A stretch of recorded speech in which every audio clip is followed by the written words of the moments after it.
വിശുദ്ധ മത്തായിയുടെ സുവിശേഷം 17-ാം അധ്യായം 1 മുതൽ 7 വരെയുള്ള വചനം പഠിപ്പിക്കുന്നത് ഈശോയുടെ രൂപാന്തരപ്പെടലിനെ പറ്റിയാണ്.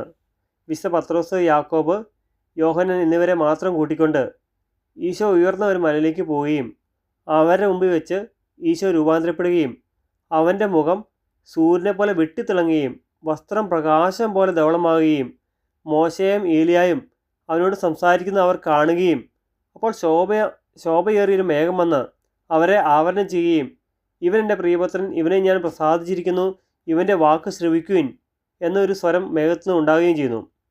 വചനം മനസ്സിലാക്കിയിരുന്നു, ഈശോ സത്യമായ ദൈവത്തിനാണ്. ഈശോയുടെ വാക്ക് നാം കേൾക്കുകയും വിശ്വസിക്കുകയും ചെയ്യണം.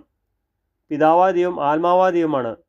ആത്മാവിൽ നിന്ന് ജനിച്ച അദൃശ്യനായ ദൈവത്തിൻ്റെ മനുഷ്യാവതരം ചെയ്ത ദൃശ്യമായ പ്രതിരൂപമാണ് പുത്രനായ ഈശോ. ദൈവത്തിൻ്റെ സ്വരം കേട്ട ക്ഷണത്തിൽ ശിഷ്യന്മാർ കമഴ്ന്നു വീഴുകയും ഭയവിഹ്വലരാകുന്നതും നമുക്ക് വചനത്തിൽ കാണാം. ദൈവദർശനം ലഭിച്ച വിശുദ്ധ പൗലോസിനും മോശയ്ക്കും ഏശയ്യാപ്രവാചകനുമെല്ലാം ഇങ്ങനെയുള്ള അനുഭവങ്ങൾ ഉണ്ടാകുന്നത് പഴയ നിയമത്തിലും പുതിയ നിയമത്തിലും നമുക്ക് കാണാൻ സാധിക്കും.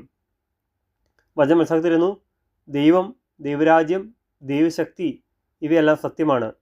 ദൈവിക സ്വരവും ദൈവദർശനവും എല്ലാം നമ്മുടെ ചിന്തയ്ക്കും അറിവിനും അപ്പുറമാണ്. നമുക്ക് മനസ്സിലാക്കാൻ കഴിയണമെന്നില്ല. അതിനാൽ ദൈവത്തിൻ്റെ സന്നിധിയിൽ, ദൈവത്തിൻ്റെ മുമ്പിൽ നാം വിനീതരായി ചിരിക്കണം.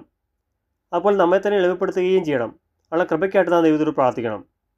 മോശയും ഏലിയ പ്രവാചകനെയും പോലെ ഈ ലോക ജീവിതത്തിൻ്റെ അവസാനവും നിത്യതയിൽ ദൈവത്തോടൊപ്പം വസിക്കാൻ നമുക്ക് സാധിക്കുമെന്ന് തിരിച്ചറിഞ്ഞ് ദൈവത്തെ ഭയപ്പെട്ട് തിന്മയിൽ നകന്ന് നന്മയുടെയും ദൈവത്തിൻ്റെയും മാർഗത്തിലൂടെ ചിരിക്കുവാനും ദൈവം ഏൽപ്പിക്കുന്ന ഉത്തരവാദിത്തങ്ങൾ ദൈവം ആഗ്രഹിക്കുന്ന രീതിയിൽ നമ്മുടെയും മറ്റുള്ളവരെയും നന്മയ്ക്കും രക്ഷയ്ക്കുമായിട്ട് ആത്മാർത്ഥപൂർവ്വം നിർവഹിക്കാനുള്ള കൃപയ്ക്കായിട്ട് നമുക്ക് ദൈവത്തോട് പ്രാർത്ഥിക്കാം.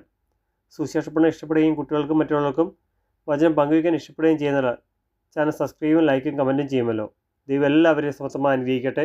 ആമേൻ.